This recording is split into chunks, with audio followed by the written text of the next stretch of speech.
Alrighty, so like I said, I gave y'all multiple warnings. It's y'all time to do your due diligence. Raise your hand if you have a question you would like to ask our artist. Boom. Thank you for starting off. The rest of y'all do better. Thank you.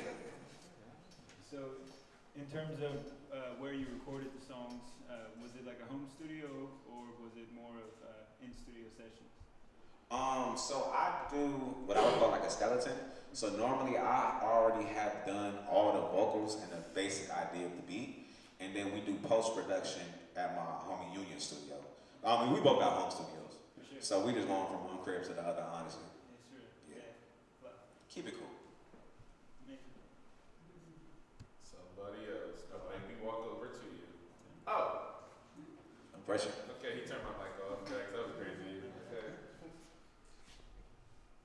In terms of your creative process, do you find that like you set aside a specific time to try to work on your art, your music, your poetry, etc., or do you try to keep things at hand because it'll happen spontaneously, or is it a mixture of both?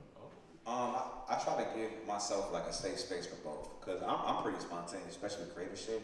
Like I'll just be somewhere thinking of something and it'll just happen. And I used to be really bad about like I come up with an idea and just be like, all right, whatever. That was just me in the car, like freestyling, humming to myself. I'll start recording and shit. So I will say I do have solid, especially when it's like album time, like when I am working on something. I try to be very like intentional about from this time to this time I'm working on stuff, because I have enough. I've developed myself enough creatively. Like I don't really gotta get in the mood. Like I'll just be like, okay, 8 o'clock you working on music, cool. I'll be good. It's not gonna fuck me up to be like, I must be inspired, you bitch. Nah. But there are those times too when it randomly, like you just randomly think of some shit. And I'm kind of glad I've gotten to a point now in my life where I have this safe space. Like again, I got a studio at the crib. I'm at the crib most of the time for the most part. And if not, you know, usually something I can record myself on is pretty easily accessible. Awesome. Thank you. Question. Oh, thank you. Okay, we're getting warmer. I'm getting closer to y'all, so please make sure that y'all get your stuff together. Hello. I'll just You project. seem really comfortable on stage. Have you always been, or is that something you had to learn, trial by fire? This is all an act. I'm suffering from incredible anxiety, and that is not me joking. I deal with my anxiety with humor and I don't know if you would call it just stepping the fuck up. But yeah, we have an inside joke that I found out recently is a product of anxiety. I shit before I perform every time. And I thought it was just like a ha-ha, like little poop joke to myself in life. And then I realized later it's like, no, that's like a byproduct of anxiety. So I practice a lot. Just from actual performing, like what I'm doing now, vocals, I do like vocal warm-ups, I practice vocals, I practice singing, I practice my sax a lot. So it's rare now that I have ever a situation where my anxiety or me being nervous fucks me up. If anything, I lean into it. Like, it's a real weird balance, because a lot of times before I perform, I be real like on edge. I either get pissed off real easy, or I'm like, and then as soon as I start, I'm good. I'm like, it's complete different. It goes from like that to being competitive. I'm not competing with nobody, but in my mind, it'd be imaginary people like, I'm gonna rap the shit out on the inside. But on the outside, I'm just like, but practice.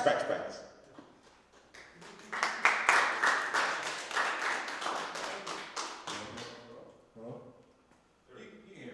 All right. So it's clear you're passionate, with all of your projects. What's your favorite song on the album? The ocean, without even thinking about it. Love that song. I love performing it.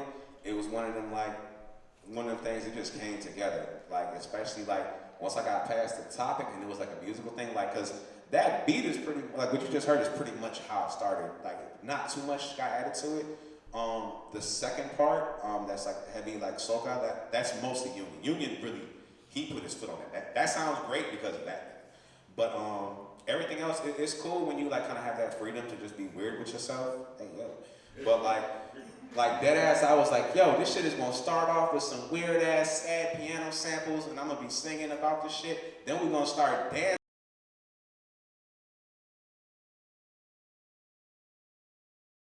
So it's and then it's like when you kind of have that brainchild and it comes together. And then at the end of the day, I make music I like to hear.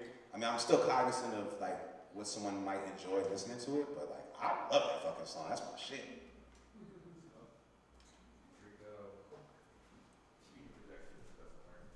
Oh, it doesn't work? Yeah, okay, you can try. What part of your creative process is the most difficult for you to be intentional in? That's a great question because I don't even know. I would say kind of probably the mixing because because me, I get excited when I like come up with some shit. It's great, it's good, and it's like we're very like cognizant of the sound and how like even I'm sure like they can tell you like earlier I'm in here mixing the shit out of the sound. Like, all right, nah, them highs is a little too high. So I still got that spirit in me too, but my producer is way more specific, which is great. So a lot of times I can get a little annoyed because like we might be ready to put something out and it's like, nah, it's not ready. And I'm like, nigga, I can't tell the difference between this one and that one. What did you do? And it's like, yo, this man, we've got to put 4 decibels off on this 400 hertz. Like, it's like, what? So that's it, just kind of like sometimes just sitting the fuck back and letting people do their job, honestly. I get excited. Any other? Oh, thank you. Thank you. Okay. Yeah. This is talking. Cool. Okay, I'll just hold it. Cool. Yeah, thank you for just like sharing so much. My friend and I are both DJs and musicians in town, and I felt like we just like I just resonated with a lot that you were saying. My question for you is, what do you do with the leftovers, the stuff that doesn't get put into your album that you don't use necessarily, but like you created it? Like, what happens to that? So that shit top dollar. Nah, there's rarely leftovers, honestly. We're usually really good. Like I know a lot of people talk about like, you know, for example, I was listening to Trick Daddy, shout out to Trick Daddy, I love Trick Daddy. But he was saying like when they would work on albums, they make like 30 songs, but then they settle on saying, I know a lot of people now be like, yeah, you know, I was in the studio, we made 8,000 songs and we trimmed it down to about 20, 30. That is not us. We're very intentional about the sound. Like, and usually I'll have an idea, like for example, for this project, I knew I wanted 10 tracks, 8 songs, 2 interludes. I know for the next one, I want to do 10 tracks, 2 interludes. And we're very intentional. Now, granted, sometimes there is like leftovers, but usually it doesn't go very far. And then I'll repurpose too. Like for example, the song with me and Ronnie, I did the first one that was like slower. I had 2 beats for that initially. I had one, it was like a reggae song. It was terrible. Like it was cool. It's probably good to somebody, but we were drunk when we recorded it. And at the time I was like, this is gonna change America, bitch, my God. And now listening back, I was like, this is ass. No one needs to hear this. So then it took forever to keep rescheduling her. So then the next time I made a bossa nova beat. And I like sampled like some French person talking about sex and shit. And then that was cool. And then I don't know if you remember, Chris, she took forever to get to the fucking studio that day. And I was so irritated, and it's funny because she called it and was like, yo, she gonna be late, so I'll probably get there a little bit later. I'm like, why would you not believe me? Ronnie's gonna be here on time. No, the fuck she won't. So then the beat that you heard, I cut that sample in that time that I was waiting for her, like just because I was bored. And then we used the bossa nova that I was gonna use, and that's actually the interlude music that my good friend over here is speaking of. So, you know, package that shit up. Any other questions, compliments, comments that you would like to say before we get to our last song? Okay, thank you. Here's the talking mic. There you go. No pressure. Besides being a creative and an entrepreneur, I'm curious what else do you do outside of this? I prep sandwiches, honestly. Yeah, I'm kind of glad I got to a point. Before I was doing music and shit, I was a banker. So I was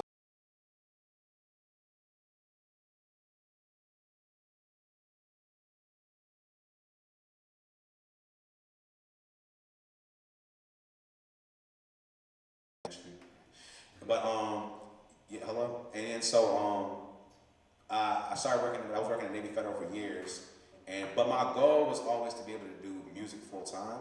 So I always worked my life around like, what do I need to do to make this happen? Like if it's getting rid of debt, so I like save up money, pay off debt here. All right, we need to be able to print clothes. So it's like All right, well, I don't have enough space because we live in Richmond, live in an apartment. All right, well, shit, let me get a house. Oh, I'm a veteran. I can get a house a lot easier, which actually you fucking can't, but it worked out. Hello, praise God. And then eventually it got to the point that shit just wasn't working out, man. Like I had worked at a smaller bank just trying to make bread, and then I ended up working for like a credit card company. They fired the shit out of me during COVID, and then just been finessing ever since. And now just like my little side bread, I have a very good friends. They own a restaurant called Charlotte's Southern Deli and Tapas, 200 South 10th Street. They make really good food, and we do events there as well too. So I just go in there and I help out with them. But besides that, it's what you see. It's that the hoodies and whatnot. So by all means, we appreciate your support. Seriously, that's how motherfuckers pay these bills. Yeah. Would anybody else like to talk to Mike to leave comments? Oh, anything? Okay. Hey. Oh, good job. Appreciate you. Here, talk to Mike. Project your brother. Do you believe in creative blocks, or do you get inspired like rather easily?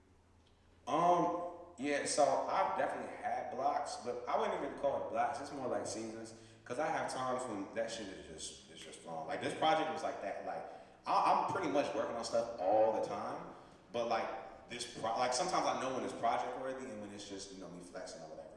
Like when we started working on it's the second I made the ocean, I was like, oh okay, we got some shit going.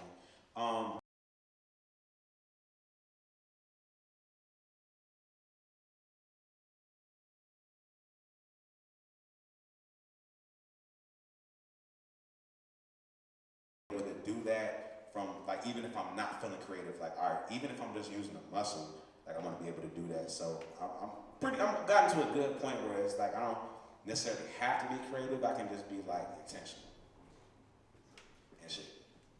Any last minute people who want to talk on the talking? Mike, anybody? You look like that aggressive bingo person. Anybody? B5. Go. I tell you, this is how I used to talk to my students. Read the chapter. They go On his shoulders and shit. Yeah. What are you reading? Sorry. Alrighty. So, one, thank y'all for participating and coming and just taking a chance on this event. I know whenever we talk around due diligence, it is a weird concept for people to kind of like wrap their heads around. And so, like I said, think about if Tiny Desk had a interview component to it, right? So we really wanted to add this piece to it, but dissecting a singular project. So one, I want to give y'all a round of applause, give yourselves a round of applause for taking a chance on this event. Because it truly does mean a lot to me. I was texting my co-host up in Philly, Balmore, about it, and he's just like, dog, you got an audience. We can really expand, we can really take this thing to other cities, other spaces, just like Richmond, and really be able to like get people to critically engage with art, culture, and music all over again. And that's really what we wanted to do. So one, thank you for believing in this. Thank you for just setting the tone for future events here in Richmond as well. Now I guess I have much more reason to come down here and hang out. Y'all can lit down here just a little bit. Y'all like a real chill. It's very different from Philly, but I enjoy y'all. So shout out to y'all. But the last thing I want to do, and I know he didn't want all this attention and stuff on it and whatever, but like, it is also Zach's birthday, so hey, happy birthday, Zach.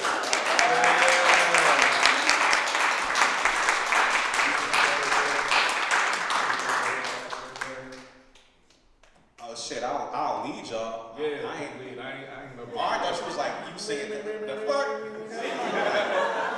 Like Marilyn Monroe here? His name is Zach. Okay. Alright, y'all ready? Yeah. We're gonna start after the three. Y'all know how this shit goes. After 3. 1, 2.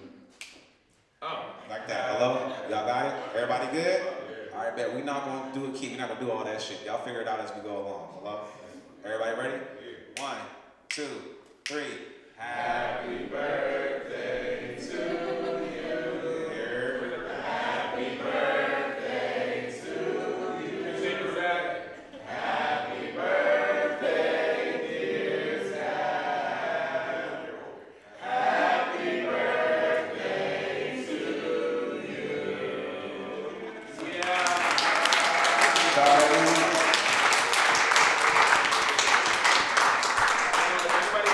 His favorite artist is Sade. Feel free to leave him something around that. You know, it's really great. There's records if you want to send it his way. It's great, whatever. No, but other than that, happy birthday, Zach. I appreciate you being able to do this. This is actually like low-key a little symbolic because our first due diligence that we ever hosted, is it 3 years ago now? 2 or 3 years, whatever the date was. We actually did it on Zach's birthday as well. So it's a nice little roundabout moment to bring it back on then. So, a little similar. And now he's co-hosting with me. Like a full circle moment. Other than that, though, once again, like I said, thank you all so much for believing in this event. Thank you, Skuzii, for coming out and being the very first person to do it for us. Oh, yeah. Okay. But before we get done, he's going to play one more song. After he gets done playing his last song, in true due diligence fashion, what we like to do is get a big old picture with everybody who's come for tonight because that's just a sign of community. And so this way, we can continue to put faces to the due diligence community who are now part of the larger one. So thank you all for joining us. I look forward to seeing y'all again, all right? And tell friends, tell friends. Hey, I got a question. Some honey or some shit? Cigarette and honey. You like a CD? You like smooth operator? Is that like a telephone? iron on a t-shirt, you know what I'm saying? There it is. It sounds good, okay. Put her face up there. All right. Hello? There you go. What's bad is, why is I came on calls? I came over here, and as soon as that joke was made, I think she fucking Usher, just looking like, yeah.